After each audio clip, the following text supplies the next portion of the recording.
Hola a todos, ¿qué tal? Buenas tardes, bienvenidos aquí a mis espacios en las redes sociales.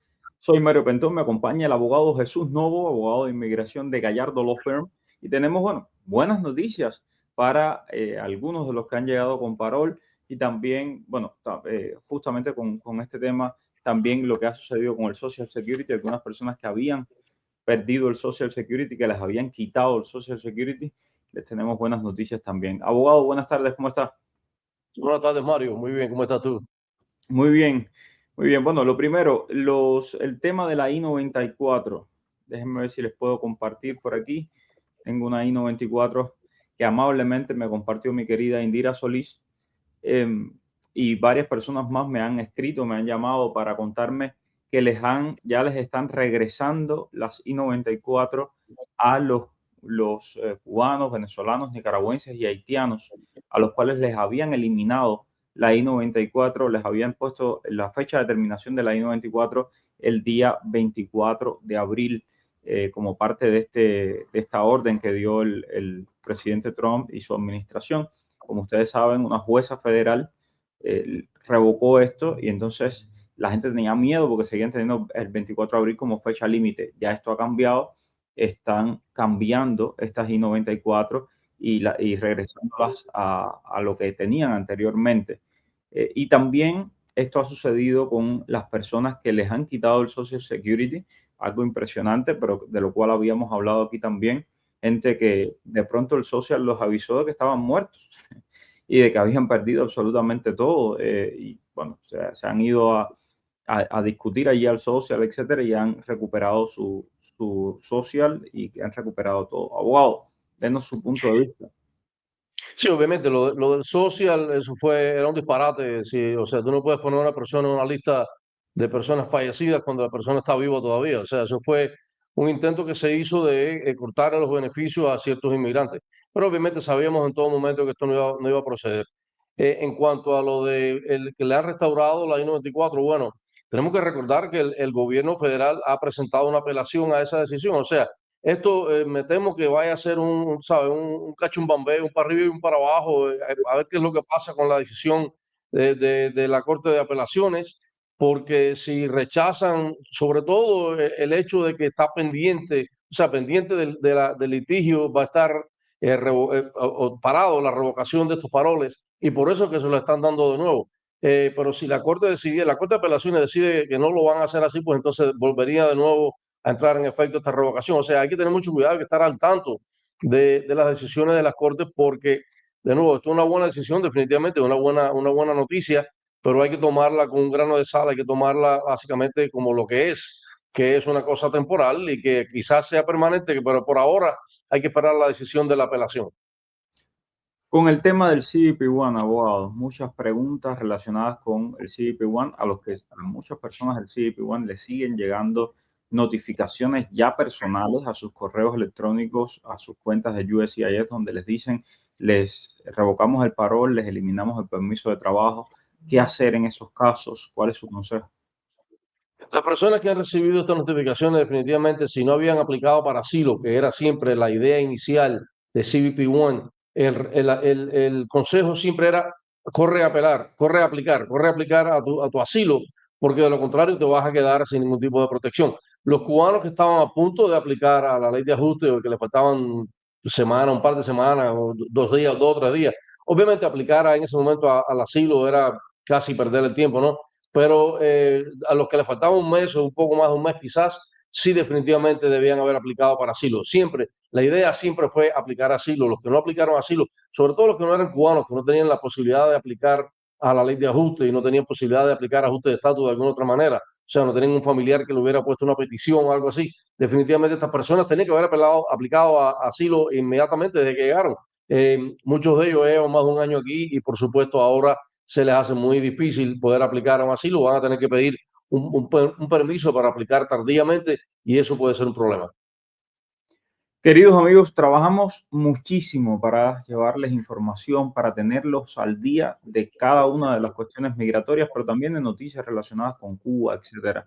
Muchos de ustedes me preguntan de qué manera pueden apoyar este trabajo que hacemos. Bueno, la manera más sencilla, la más fácil es suscribiéndose con el botoncito al canal de YouTube y si usted quiere, pues darle aquí a todas las notificaciones de manera que no se pierda ninguna información.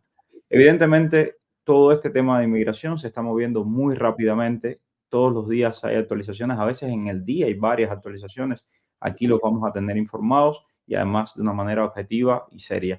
Gracias a todos los que se han suscrito y a los que me apoyan compartiendo los videos y el trabajo que hacemos. Vamos a responder las preguntas de la audiencia, abogado. ¿Cómo Vamos no? por acá. Mi mamá I-220A tiene primera corte en octubre del 2026. ¿Podría eliminar esa corte con una petición familiar de mi hermano o abuela, ambos ciudadanos, a pesar del memorándum nuevo? Porque si tu hermano, por supuesto su hijo, es ciudadano americano mayor de 21 años, le puede poner una petición y esa petición definitivamente llevaría a que le cierren esa corte porque ella va a poder ajustar. Bueno, teniendo un I-220A puede ser un problema, o sea, se mandaría a cerrar la corte y entonces la idea sería que ella entonces saldría del país a tramitar su petición fuera del país. Pero por supuesto, si es cubana y una vez que se le haya cerrado su corte, aunque tenga I-220A, la idea sería que aplicara para la ley de ajuste. Sabemos que a muchísimas personas, recientemente recibimos un cliente que le llegó su residencia teniendo I-220A y había aplicado para la residencia con UNSIS, no tenía corte y le llegó su residencia. Así que esa sería la idea. Ahora, la de su mamá, ¿no? De su mamá, esas peticiones son bastante, un poquitico largas, o sea, aunque sean padres ciudadanos a hijos mayores, sobre todo si su mamá es casada, peor todavía. Y es más, las peticiones de padres ciudadanos se demoran más que las de padres residentes. Así que eso, la petición de la mamá no le resolvería mucho, del hijo quizás sí. Carla, hola, ¿saben de casos de residencia o permisos de trabajo C9 que les está llegando en estos momentos a los de parol humanitario? Sí, y también de residencias que han estado llegando también. Es decir, el hecho de que la administración esté revisando en profundidad de estos casos no quiere decir que no los esté aprobando. Ayer alguien me escribió con parol humanitario, le llegó la residencia. O sea, sí llegan, no están llegando tan rápido como llegaban antes, están en un proceso mucho más profundo de revisión, pero sí están llegando. Daniela Viamontes, ¿podría hacer asilo? Llevo 6 meses y soy CBP1, llevo 6 meses en el país. Sí, por supuesto. O sea, hay que mirar, ¿no? Todas las circunstancias. O sea, si estuviste reasentado en algún otro país, quizás puede que no puedas aplicar. Si tienes ciudadanía en otro país que no es el país donde temes persecución, también eso puede ser un problema a la hora de aplicar. Pero por todas las otras razones, llevas 6 meses nada más, eres elegible para aplicar para tu asilo y debías hacerlo en realidad. Hola, abogado. ¿Pueden los I-220A tener ciudadanía española? Honestamente no conozco la ley de la ciudadanía española, pero no veo una razón por la cual no la puedan tener. O sea, eh, no creo que, de nuevo, tendrías que consultar a un abogado español que sepa sobre la ley de la, eh, de la Bien, memoria histórica, que es como creo que le llaman. Pero honestamente no conozco la ley española, así que no te sabría decir. pero la pregunta yo creo que va por en el sentido de I-220A está en este país, si tiene, se adquiere una ciudadanía española, ¿cómo defiendes un asilo cuando tienes España, que es un país seguro, donde puedes... Claro, en ese punto sí, definitivamente, y si adquieres ciudadanía española, no, el asilo tuyo ya no va a tener mucho sentido. Por otro lado, si te dieran una orden de deportación y Cuba no te acepta, España te aceptaría, podrías ir sin problema ningún para España. O sea que hay sus cosas, ¿no? Todo tiene su ángulo. Ok, sigo por aquí. Buenas, envié mi cierre de corte desde el 22 de noviembre. No he recibido respuesta. Soy de Houston, Texas. Mi corte es en Orlando. Esto está pasando muchísimo en Orlando, abogado. Sí, bueno, no sé, o sea, ¿cuáles eran las razones por las que mandaste tu cierre de corte? Si eras que tenías una aplicación de residencia ya pendiente o si tenías tu residencia, obviamente hay un memorando que se le enviaron a los jueces que dicen que tienen que cerrar la corte. Tendríamos que mirar exactamente por qué no te han cerrado esa corte, qué fue lo que mandaste, quién te mandó también la notificación o la moción para cerrar la corte. Todas estas cosas pueden haber influido. Ok, sigo por aquí. Tengo otra pregunta. Soy cubana, I-220A, segunda casilla, entrada en agosto del 22, asilo en corte para el 2028. ¿En qué me beneficiaría pedir residencia a la corte en estos momentos? O la Corte no te puede dar residencia con una I-220A, porque hay un precedente de la Junta de Apelaciones de Inmigración que dice que la I-220A no te da derecho a aplicar para la residencia. Así que por ahí no puedes hacerlo. UCIS, como que es una agencia administrativa que no está necesariamente, no se guía por las decisiones judiciales, por eso es que UCIS puede dar la residencia, pero la Corte en estos momentos no puede darla. Hay apelaciones que se han presentado en los zonos circuitos que dependiendo de lo que pase en esas apelaciones, quizás echen abajo la decisión de la Corte, de la Junta de Apelaciones de Inmigración. Pero por ahora, la Corte no puede dar residencia a nadie con I-220A. Quiero aprovechar porque veo por aquí algún comentario que dice escríbeme privado y tal. Em, Mucho cuidado con las estafas. Sé que hay gente haciendo cosas con inteligencia artificial, etcétera, etcétera. En mi caso particular, primero mis redes sociales están todas verificadas, tienen una palomita azul o de diferentes colores dependiendo de la red social, pero todas están verificadas y jamás le van a pedir dinero, le van a pedir absolutamente nada, le van a vender absolutamente nada. En mis redes sociales solo hay información. Entonces, conmigo tengan eso claro. Lo digo porque veo por ahí algunos que tratan de estafar a personas a nombre mío. No caigan en esas estafas. Mis redes sociales, todas, repito, están verificadas, incluyendo mi WhatsApp. Así que no crean por ahí si ven con un nombre mío o con una cara mía en la foto de perfil, tiene que estar verificado. Y además, que jamás les voy a pedir dinero, ni mucho menos. Actualmente se puede trabajar aún cuando la I-94 dice que la vigencia es hasta abril del 25. Bueno, Katia, esto es una pregunta que muchas personas me hacen y yo la respuesta siempre es la siguiente. Dile a tu empleador si tiene acceso a E-Verify que chequee tu número de alguien. Si le sale que tú eres elegible para trabajar, no tienes ningún problema. Obviamente, si no tienen acceso a E-Verify y tú tienes una notificación que dice que tu permiso de trabajo ha sido cancelado, obviamente, entonces está cancelado, más allá de lo que pueda pasar o no, si se chequeara E-Verify. Así que la fecha de vigencia en realidad no significa nada porque, como tú sabes, a muchas personas le han revocado el permiso de trabajo. Así que mi consejo es, si tu empleador tiene E-Verify, que lo verifique con eso. Dice el distinto. Soy cubano, llevo 10 meses en Estados Unidos, soy CBP, pero no tengo caso de asilo. Me faltan 2 meses para el año y un día. No tengo cómo probar asilo. Si tú eres cubano y no tienes cómo probar asilo, tú nunca debiste entrar a través de la aplicación de CBP One. La recomendación personal mía, que no soy abogado de inmigración, pero soy un periodista que he cubierto esto durante años, es que te regreses a Cuba, de donde no tenías que haber venido a este país por la frontera pidiendo refugio, porque tú no mereces ese refugio. Tú lo estás diciendo. No tengo cómo probar asilo. No tengo miedo ninguno de persecución en Cuba, todo está maravilloso en Cuba, entonces, ¿qué haces aquí? ¿Por qué entraste por la frontera? Es así de sencillo. Cuando uno entra por la frontera de los Estados Unidos, cuando uno llega a la frontera de los Estados Unidos sin una visa de inmigrante, uno llega allí porque está pidiendo refugio para que los Estados Unidos te acojan como refugiado. Es decir, tú tienes conciencia de que en Cuba hay una dictadura donde incluso por opinar diferente puedes ir preso, yo creo que tienes suficientes elementos para poder hacer un asilo. Pero si tú dices que no y que en Cuba todo está bien, hermano, ya sabes, un vuelo a Cuba. Gracias por mantenernos informados. Saludos. ¿Se sabe si un cubano que entró por CBP One puede ir a México de visita cuando tenga residencia? Por supuesto que sí. Por supuesto que sí. La gran diferencia de lo que acabo de decir a ir a México, ir a cualquier otro país, es que usted no vino a este país buscando refugio de México o de otro país. Usted vino a este país buscando refugio de Cuba, de Venezuela, de Nicaragua. Entonces, a su país de origen, usted no debería regresar porque fue por lo cual lo dejaron entrar por la frontera, porque usted venía buscando refugio, porque usted es un refugiado. Ah, no, que yo hice la ley de ajuste cubano y la ley de ajuste cubano es para todos los cubanos. Señor, la ley de ajuste cubano está pensada para refugiados cubanos. ¿Ok? Téngalo claro, abogado. Sí, no, lo único que me preocupa con esta pregunta, Mario, es que hay personas que, por ejemplo, entraron, venían de Cuba, pasaron por México y cuando llegaron a la frontera dijeron que tenían miedo de persecución en Cuba y miedo de persecución en México, que tenían miedo que los habían amenazado con secuestro, con esto, con lo otro, que estas personas, por supuesto, si dijeron que tenían miedo de regresar o sea, que tenían miedo de estar en México, van a tener un problema si regresan a México, porque va a ser exactamente como si estuvieran regresando a Cuba.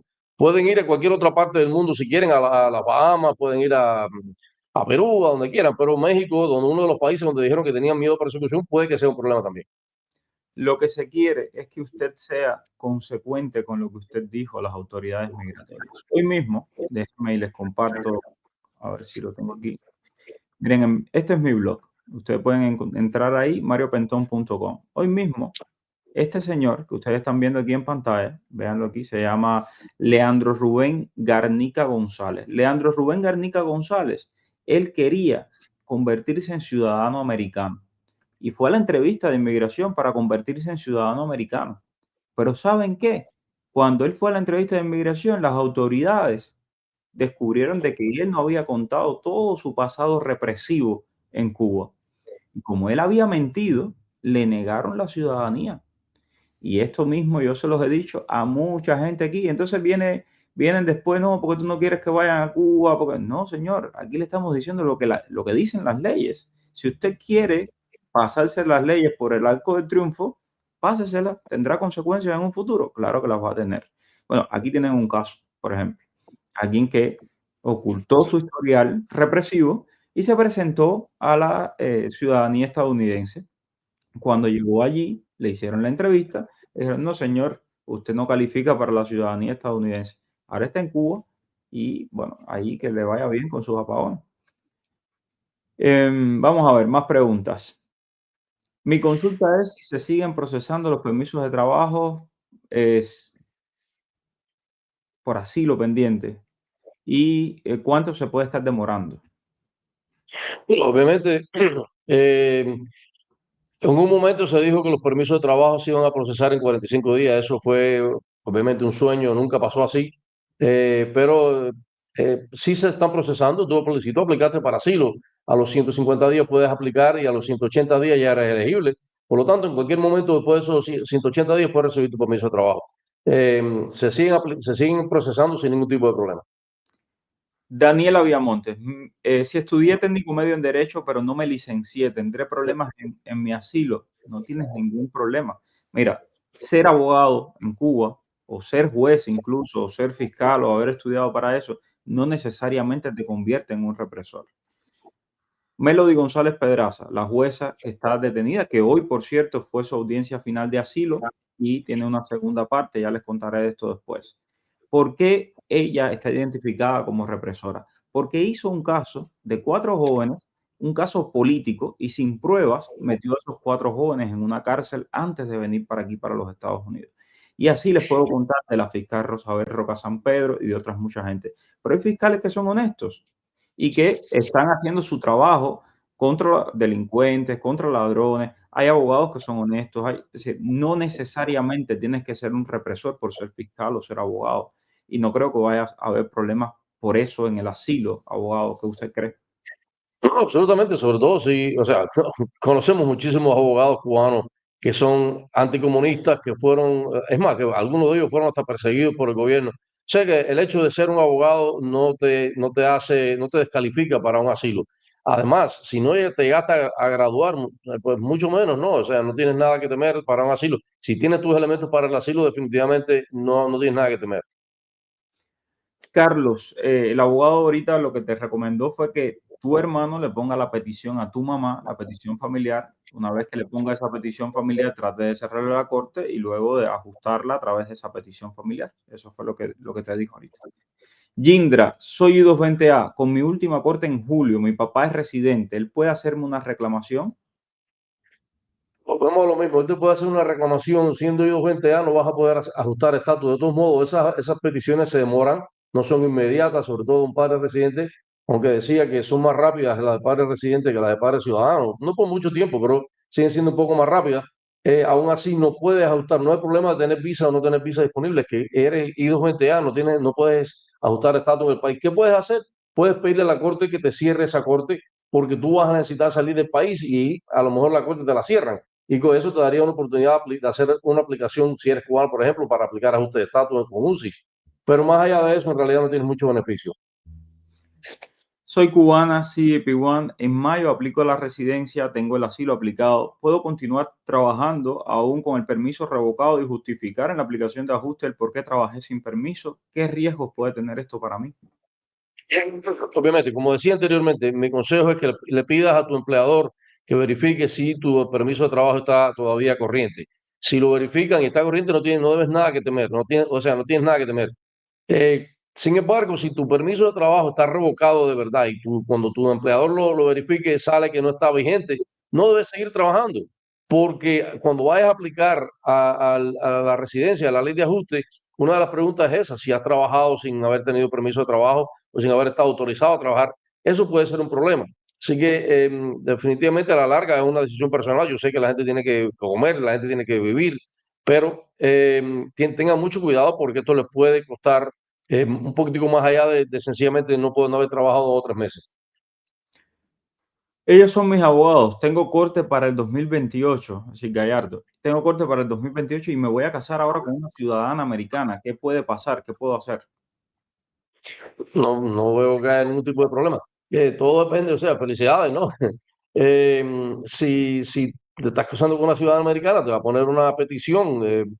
Si tienes tu corte, te cerramos tu corte.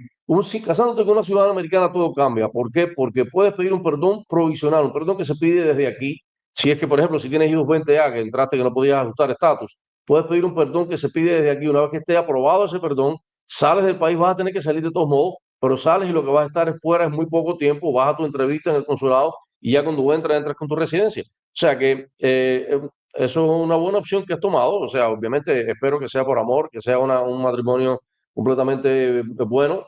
Si es así, pues no tiene, o sea, definitivamente felicidades porque tienes muchas cosas a tu beneficio. Dayan Licea, buenas tardes, soy CBP y hoy apliqué para la residencia. Felicidades, Dayan, exactamente lo que tenías que hacer. Hola, abogado, puse asilo a mi esposa e hija en septiembre, aplican a la residencia, me dijeron de cerrar la corte 3 meses antes, o sea, en junio. Ellas son de CBP One. Bueno, cerrar la corte 3 meses antes, me imagino que quieres decir antes de poder aplicar a la residencia. Eh, Mi consejo es que no, mi consejo es que en estos momentos, sobre todo con este ambiente migratorio que hay, que sencillamente esperes aplicar a la residencia una vez que aplique. De todos modos, no te afecta nada para tu corte. La corte no te puede dar la residencia, o sea que cuando tú vayas a hablar con el juez va a entender que tú vas a aplicar con UCI y que en algún momento esa corte se va a cerrar. Así que no te precipites en cerrar la corte si todavía no tienes un beneficio. Tienes tu asilo, perfecto, maravilloso, pero de todos modos espera aplicar a tu ley de ajuste para entonces después cerrar la corte. Buenas tardes, entré por CBP One en diciembre, nunca me llegó el permiso de trabajo, tengo mi recibo acuñado de que han recibido el caso de asilo, quiero viajar de California a Miami. Este tema de los viajes, usted tiene que fijarse en su ID, si su ID es Real ID o no. Yo hoy mismo estaba, por X motivo, estaba revisando el ID de un familiar mío de Kentucky y dice el ID de ellos que no es Real ID. Dice, no es Real ID. Si tu ID dice que no es Real ID, tú no puedes viajar con ese ID. Si tu ID tiene la estrellita y dice que es Real ID, con ese ID puedes viajar. Sí, Mario, lo que pasa es lo siguiente, hay ID que están a punto de expirarse, o sea que muchas veces lo dan por 10 años, y cuando lo dieron inicialmente todavía no estaba el Real ID en ese estado. Hay mucha gente en California que tiene ID que no son Real ID, y eso es un problema. La Florida yo creo que hace muchísimo tiempo que lo tiene, yo no sé si será más de 10 años, pero yo sé que la Florida hace mucho, mucho tiempo que tiene Real ID, y la vasta mayoría de IDs que existen y licencias de conducir son Real ID, así que en la Florida no hay mucho de qué preocuparse, pero sé que en California hay muchísimas personas que no tienen Real ID. Si entré con reunificación familiar, ¿tendría algún problema si voy a Cuba? No debes tener ningún problema porque tú no entraste a este país ni por la frontera pidiendo refugio, ni entraste a este país pidiendo asilo. Tú entraste a este país por un proceso diferente, que es el de reunificación familiar. Igual como siempre les digo a las personas que viajan a Cuba, tengan extremo cuidado. Recuerden que cuando usted pisa el territorio cubano, usted ya pasa a estar bajo las leyes de la dictadura cubana. Y ya saben cómo es, en Cuba no hay ley, y cuando a ellos les dé la gana, tienes un accidente de tránsito, tienes el cualquier mínimo problema, te pueden decir, no sales, y te quedaste trancado ahí adentro, y el gobierno de los Estados Unidos no va a hacer absolutamente nada para sacarte. Historias de estas, he escuchado muchas, incluyendo médicos, los cuales han regresado y cuando ven, está regulado, no puede salir, han perdido trabajo, han perdido absolutamente todo, pero digo, solo ten cuidado.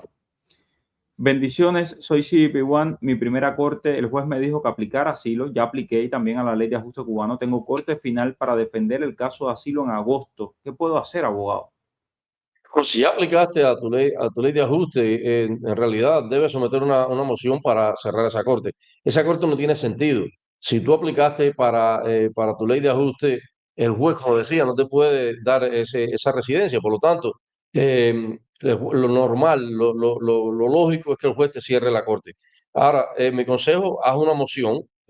Si no, o sea, si no has presentado la moción antes de agosto, antes de que tengas esa corte, cuando vayas a la corte le pides al juez que te la cierre, porque en realidad, si ya tú aplicaste y tienes tu recibo, pues definitivamente no hay una razón por la cual esa corte siga hacia adelante. El asilo, por supuesto, ya no tiene sentido tampoco, porque tienes otra forma de ajustar estatus.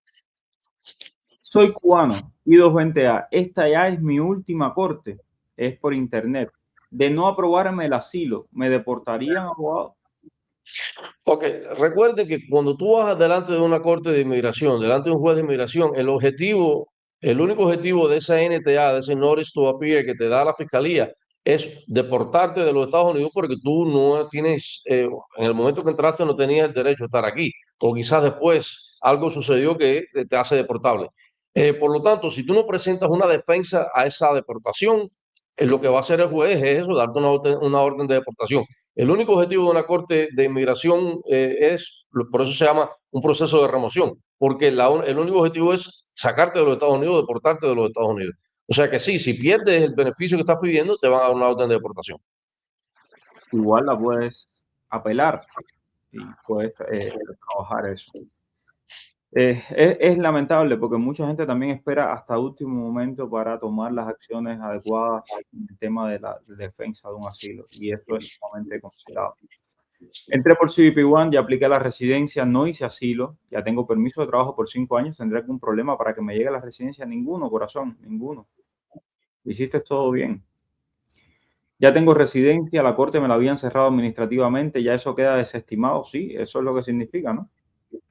Correcto, un cierre administrativo, la corte retiene jurisdicción, pero en realidad ya tú no estás delante de la corte. O sea, no es lo mismo un término de un proceso que un cierre administrativo. Pero de todos modos es igual. O sea, el efecto es el mismo. Tú no tienes una fecha de corte, no vas a presentar, tienes que presentarte en corte, ya no tienes nada que ver con la corte. Si mi I-94 sale que está revocado y todavía mi permiso de trabajo está vigente, no he recibido la notificación. Esto, de nuevo, si tu I-94 sale revocado, tu permiso de trabajo que estaba atado a ese I-94 va a estar también revocado, por supuesto. Ahora, hay otras cosas que a lo mejor para las que tú has aplicado. No sé si has aplicado para asilo, si ya aplicaste para la ley de ajuste. Hay varias cosas que puede que te den elegibilidad para trabajar. Por eso siempre lo que aconsejo es que le piden a su empleador que verifique si tienen ese permiso de trabajo activo en E-Verify. Eso es lo único que les pido. Soy I-220A sin corte. Yo tenía una cita en febrero del 2023 y no lo sabía con ICE. ¿Qué necesito hacer? Mi consejo es que trates de reagendar esa cita. Ahora las citas las están dando para muchísimo para adelante, pero definitivamente trata de reagendarla porque, o sea, que muestres que en realidad no lo hiciste con intención, que sencillamente tú pensabas, o sea, no sabías que tenías esa cita y ahora estás pidiéndole una cita nueva. No creo que vayas a tener problema en caso de que te den una nueva cita, así que no te preocupes. Mi juez no me quiso cerrar la corte. Yo fui con todos mis documentos y ya había aplicado mi residencia, pero me movió la corte para el 2026. O sea, hay jueces o sea, sobre todo jueces fuera de Miami, fuera del sur de la Florida, que están esperando a que tú tengas tu residencia en la mano. O sea, el hecho de que hayas aplicado para ellos no es suficiente. Me parece que es absurdo esto, ¿no? Pero bueno, los jueces tienen esa potestad de hacerlo. En cuanto recibas tu residencia, pues sencillamente se la lleva, se la presenta al juez y como te digo, el juez tiene que cerrarte la corte porque ya no tiene sentido. Ya tú no eres tan deportable como cuando te pusieron tu NTA, ya tú tienes un beneficio y ya eres residente de los Estados Unidos, ya te tiene que cerrar esa corte. Charles, saludos. Estuve todo el día en el Seguro Social. Están ayudando bastante y no ven bien lo que está haciendo el DHS, el Departamento de Seguridad Nacional. Aquí en Nueva York, ahora que están viendo estos casos y están muy impresionados de lo que está ocurriendo. Gracias, Charles, por tu testimonio. Iba a decir algo. No, digo que esto ha sido lamentable, ¿no? Lo que ha pasado con esto, con el Seguro Social. Muchas personas han perdido beneficios y todas estas cosas, que ahora que se la van a restaurar, pero como quiera que sea, o sea, la renta la tienen que pagar, o sea, ha sido terrible, pero bueno, a la larga todo se arregla. Es parte de la locura, ¿no? Que estamos viendo, de este, digamos, de la vorágine que se está viviendo en temas migratorios, y por eso yo siempre les digo, manténgase informado. Última pregunta, Lili. Mi mamá tiene I-220A, tiene fecha de corte en septiembre, de alguna manera que siendo hija ciudadana americana la pueda pedir. Claro, una reclamación familiar de toda la vida, una petición a tu mamá. Si tú eres ciudadana americana, en 2 años ya eso está aprobado y todo, y tu mamá le puedes quitar la corte y puedes después ajustarla yendo a Guyana o cualquier otro lugar, según ha dicho el abogado. Bueno, se nos acabó el tiempo. Mil gracias, abogado, por todo. No de nada, Mario, un placer como siempre. Gracias a todos. Nos vemos en la noche. Dime cuál es el periodista que está en el boom. Es Mario Blanco. El periodista que te trae toda la información. Es Mario Blanco. El periodista de la radio y la televisión. Es Mario Blanco. Habla de temas cubanos, hasta de migración. Mario Blanco. Oye, dale, conéctate y comparte. Déjame un like. Dale, comparte. Dale, conéctate y comparte.